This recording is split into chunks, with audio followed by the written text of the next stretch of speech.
కశ్మీర్ అంశం ఒక ముగిసిపోయిన అధ్యాయం. ఇది అందరికీ తెలిసిందే. అయితే సమయం సందర్భం లేకుండా అంతర్జాతీయ వేదికలపై కశ్మీర్ అంశం లేవనెత్తడం పాకిస్తాన్కు అలవాటుగా మారిపోయింది.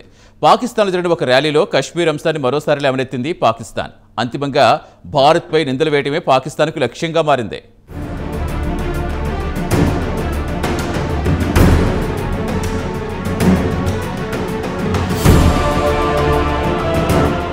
కాశ్మీర్ అంశం చాలా కాలం కిందటే ముగిసిపోయింది. కాశ్మీర్ భారత్లో అంతర్భాగం. ఈ విషయాన్ని యావత్ ప్రపంచానికి తెలిసిన వాస్తవమే. స్వాతంత్ర్యం తర్వాత భారత్లో చేరిపోయింది కాశ్మీర్ ప్రాంతం. ఈ చేరికకు అప్పటి కాశ్మీర్ మహారాజు హరిసింగ్ ఆమోదం ఉన్న సంగతి కూడా అందరికీ తెలిసిందే.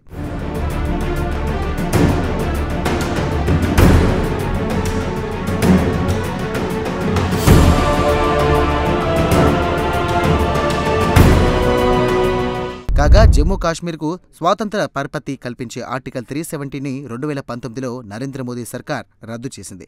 నరేంద్ర మోదీ సర్కార్ తీసుకున్న విప్లవాత్మక నిర్ణయం ఇది. అయితే ఆర్టికల్ 370 రద్దును వ్యతిరేకిస్తూ తాజాగా పాకిస్తాన్లో ఒక ర్యాలీ జరిగింది. ఈ ర్యాలీలో మరోసారి కాశ్మీర్ అంశాన్ని పాకిస్తాన్ ప్రధాని షహబాజ్ షరీఫ్ ప్రస్తావించారు. భారత్ పాక్ సంబంధాలు దెబ్బతినడానికి ప్రధాన కారణం కాశ్మీర్ అంశమేనని ఆయన పేర్కొన్నారు.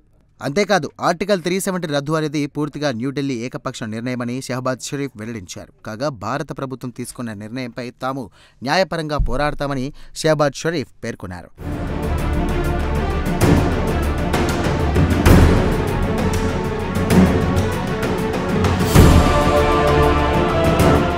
ఇక్కడ పాకిస్తాన్ ప్రధాని షహబాజ్ షరీఫ్ ఒక విషయాన్ని మర్చిపోయారు.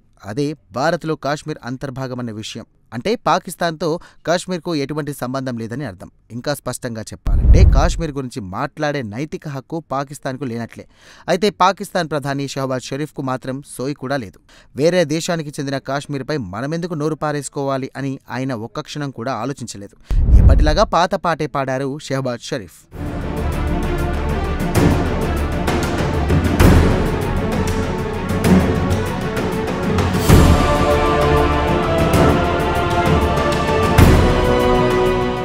ఇప్పుడే కాదు, గతంలోనూ అనేకసార్లు ఐక్యరాజ్యసమితి వంటి అనేక అంతర్జాతీయ సంస్థల వేదికలపై కాశ్మీర్ అంశాన్ని ప్రస్తావించిన చరిత్ర పాకిస్తాన్కు ఉంది.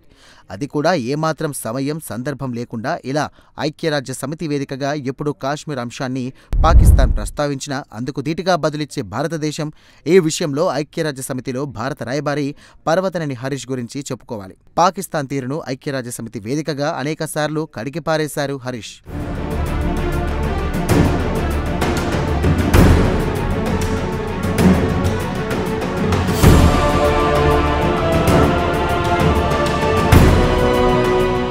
వాస్తవానికి భారత్ పాకిస్తాన్ మధ్య సంబంధాలు దెబ్బతినడానికి ప్రధాన కారణం ఉగ్రవాదం. భారత్పై ఉగ్రవాదాన్ని ఒక ఆయుధానిగా ప్రయోగిస్తోంది పాకిస్తాన్. అంతేకాదు భారత్లో శాంతిని భగ్నం చేయడానికి అనేకసార్లు ఉగ్రవాద సంస్థలను కూడా ప్రోత్సహించింది. అంతేకాదు ఇప్పటికీ ప్రోత్సహిస్తూనే ఉంది. ఇందుకు ఉదాహరణ ఈ ఏడాది ఏప్రిల్ నెలలో జరిగిన పెహల్గాం ఉగ్రదాడి.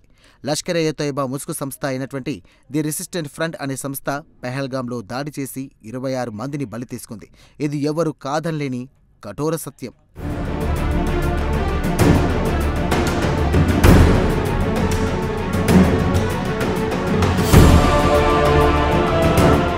అయితే పెహల్గాం దాడితో తమకు ఎటువంటి సంబంధం లేదని పాకిస్తాన్ ఎప్పటిలాగే బుకాయించింది.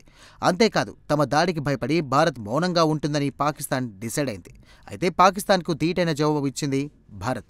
ఆపరేషన్ సింధూర్ పేరుతో పాకిస్తాన్ అలాగే పాక్ ఆక్రమిత కాశ్మీర్ భూభాగాలపై భారత్ బలగాలు దాడులు చేశాయి.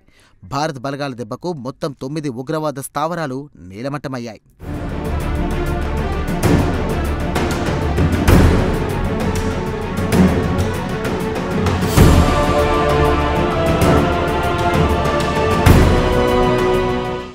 ఇదిలా ఉంటే ద రెసిస్టెంట్ ఫ్రంట్ అసలు ఉగ్రవాద సంస్థే కాదని పాకిస్తాన్ బుకాయించింది. లష్కర్-ఏ-తోయిబాకు టీఆర్ఎఫ్కు ఎటువంటి సంబంధం లేదని అబద్ధాలు ఆడింది. ఈ నేపథ్యంలో ది రెసిస్టెంట్ ఫ్రంట్ను ఉగ్రవాద సంస్థగా అమెరికా ప్రకటించింది. ఈ విషయమై పాకిస్తాన్ మొదట గింజుకుంది. అమెరికా నిర్ణయాన్ని తప్పుపట్టింది. అయితే ఆ తర్వాత అమెరికాతో ఉన్న అవసరాలు పాకిస్తాన్కు గుర్తువచ్చాయి. దీంతో వెంటనే ప్లేట్ ఫిరాయించింది. ది రెసిస్టెంట్ ఫ్రంట్ను ఉగ్రవాద సంస్థ ప్రకటించే హక్కు అమెరికాకు ఉందని సర్ది చెప్పుకుంది.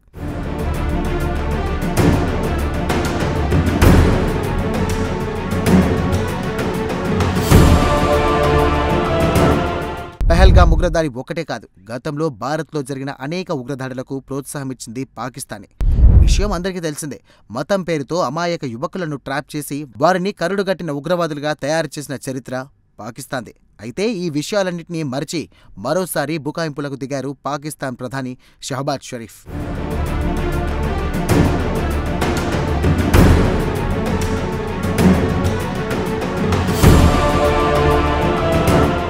ఏది ఏమైనా కాశ్మీర్ భారత్లో అంతర్భాగం. ఈ విషయాన్ని ఇప్పటికైనా పాకిస్తాన్ అర్థం చేసుకోవాలి.